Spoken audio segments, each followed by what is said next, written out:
अस्सलामु अलैकुम व रहमतुल्लाहि सालिहीन कुल हुवल्लाहु अहद अल्लाहु समद लम यलिद व लम यकुल लहू कुफुवन अहद। मेरे बच्चों, एक इंसान, कोई एक समझदार प्यारा इंसान आपको जिंदगी में 5 मिनट के लिए मिले तो आप जिंदगी में उस इंसान को कभी भूलते हो? तो ये निकट मिस है।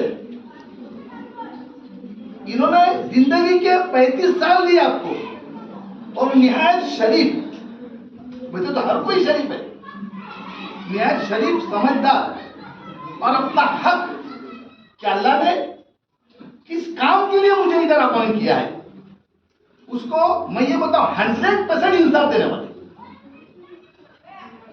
तो क्या आप इनको भूल सकते हो? निकट मिस, ये सिस्टम है, सुबुकदोष एक सिस्टम है जो गवर्नमेंट की तरफ से, जब तक हमारी हयाती, हमारी भी हयाती है, ये बच्चों की हयाती है, तब तक आप हमारे बच्चों के ज़हन से हटोगी नहीं, हर वक्त हमारी दुआ में आ जाओगी। हर वक्त हम सब मिलकर आपके लिए दुआ करेंगे। अल्लाह के रसूल सल्लल्लाहु अलैहि वसल्लम ने फरमाया है कि तुम अपने औलाद की अच्छी परवरिश करो, उनको राय रास्ते पर लाओ, 5 वक्त की नमाज पढ़ो, तुम्हारे नजात के लिए काफी है। तुम एक इंसान की जिंदगी बनाओ, तुम एक इंसान के काम आओ, मैं तुम्हारी जिंदगी बनाऊंगा, मैं तुम्हारे काम आऊंगा। ये जो निकट में बैठे हैं ना, चलो ये भी एक बहुत बड़ी बात है। अल्लाह ने आपको कितने बच्चे दिए?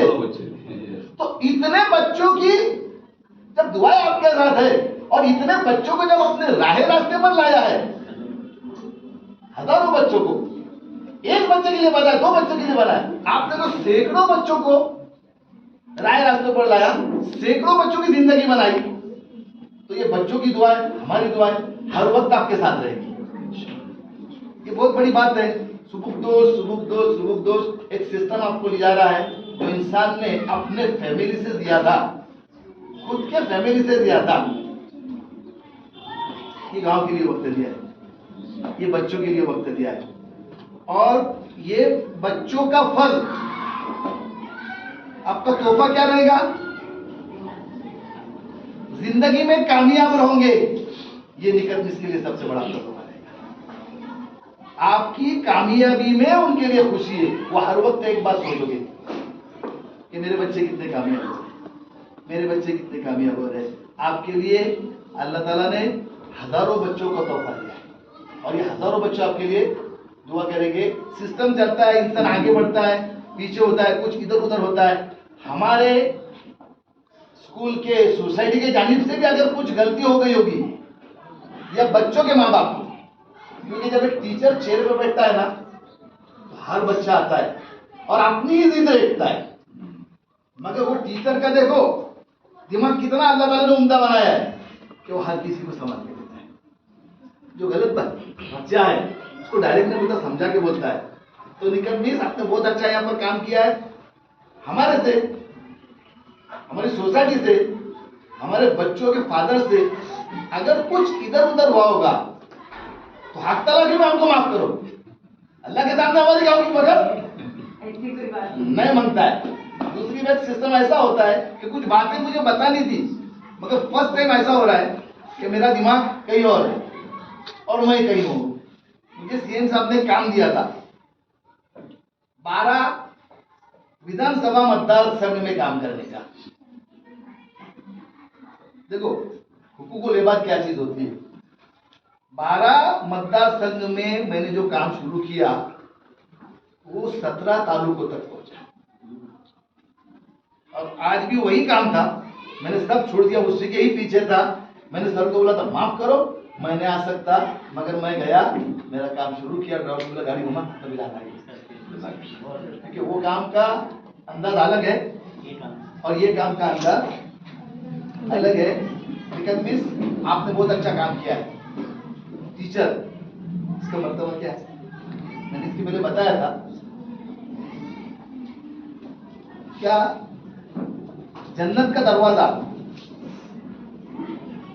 बाप है, वो दरवाजे की कुंजी माँ है, और वो दरवाजे तक पहुंचने की जो स्टेप्स है ना, तो आपको बेहतरीन तरीके से इन्होंने सवारा है ना। देखो शेर है छोटा सा, तुम्हारा अदाम हो रही है। जो पत्थर की भी तकदीर संवर सकती है, शर्त ये है कि सलीके से सवारा जाए कि तराशा जाए। दोनों सर को मैंने खुश कर दिया, दोनों बात है। हालांकि तो रदीफ और काफिया इधर उधर हो गया, दोनों सर खुश, बराबर है। मगर आप पत्थर न हो, आप बच्चे तो इंसान हो, और मिस ने आपको सवारा है। तो जब पत्थर अपनी तकदीर को किधर की इधर ले जा सकता है, तो तुम लोग किधर जा सकते हो, है ना। मेरा एजुकेशन कितना है, मैं 8वीं में मुसीबत की वजह से, भूख की वजह से, घर की तकलीफ की वजह से इसको छोड़ दी। हमारे इधर सर एक छोटी सी बात आपको कल बताऊंगा। हमारे इधर मैं जो बात बता रहा हूँ इसको जिंदगी में लाओ, तो निकट मिसकी ये जो तुमने जो है ना आज जो प्रोग्राम रखा उसका फायदा है।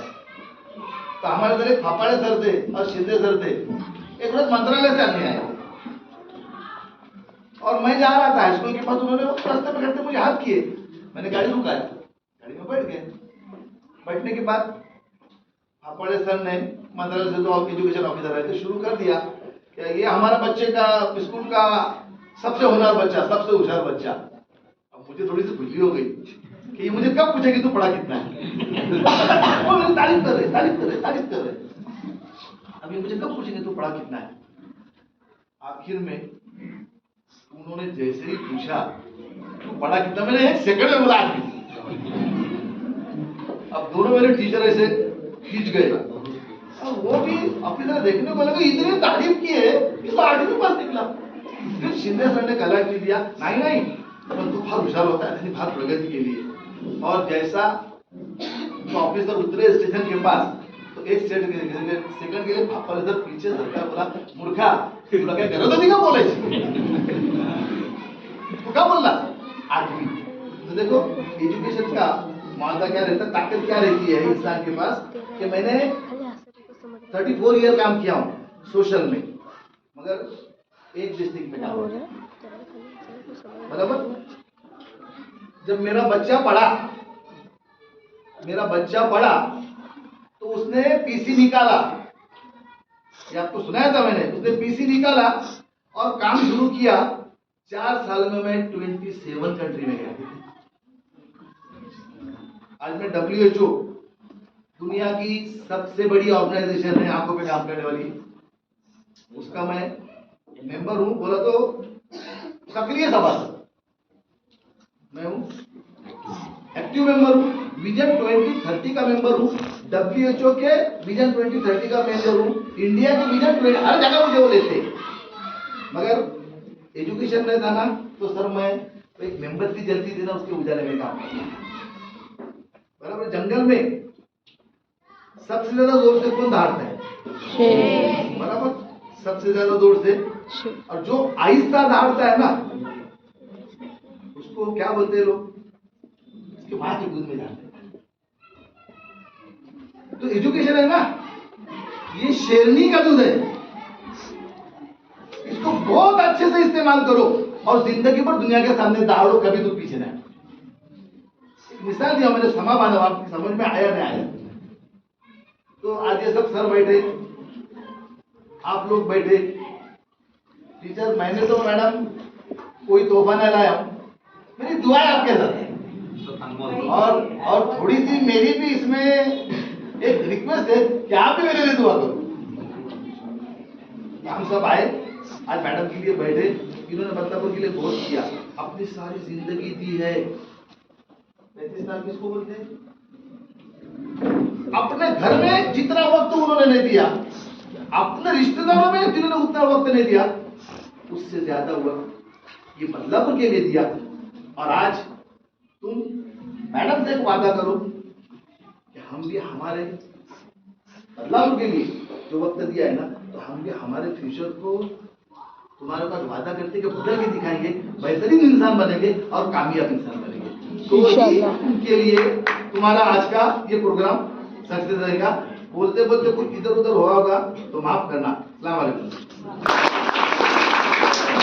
कि टीचर अगर अपना हक अदा कर दे, जैसे उन्होंने सिर्फ निकट से मुखातिब किया था, लेकिन मैं समझता हूँ कि हम सब उनके मुखातिब थे कि अगर आप किसी एक बच्चे की जिंदगी सुधार देते हैं तो आपका निजात का बाइस बनता है। तो मुझे एक बड़ा अच्छा वाकया याद आया साकिब भाई, वक्त है इसलिए बता रहा हूँ आपको कि, और ये हकीकी वाकया, इसमें कुछ भी तसन्नो नहीं है, कुछ भी ये नहीं है।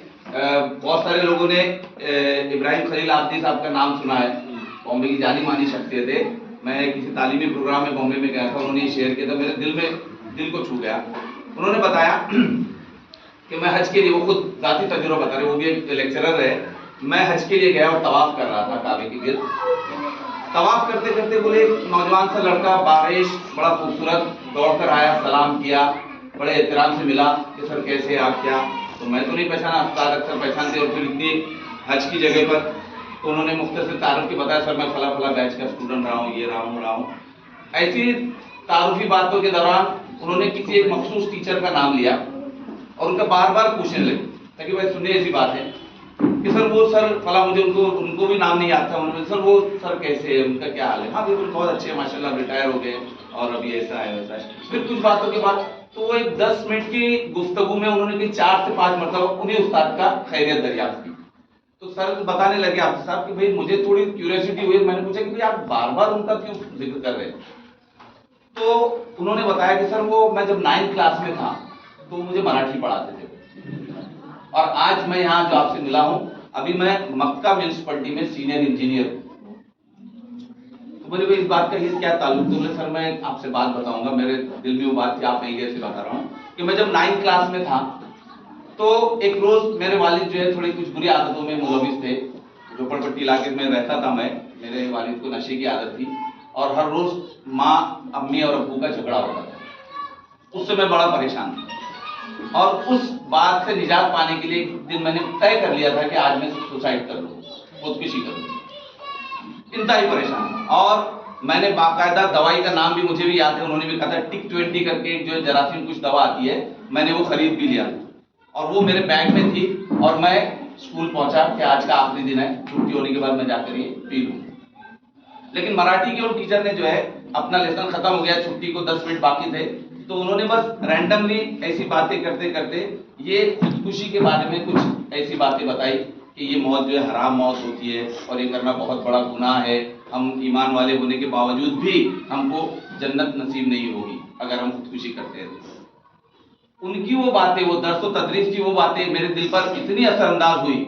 उन्होंने बताया कि हालात कुछ भी हो उसका मुकाबला करना चाहिए।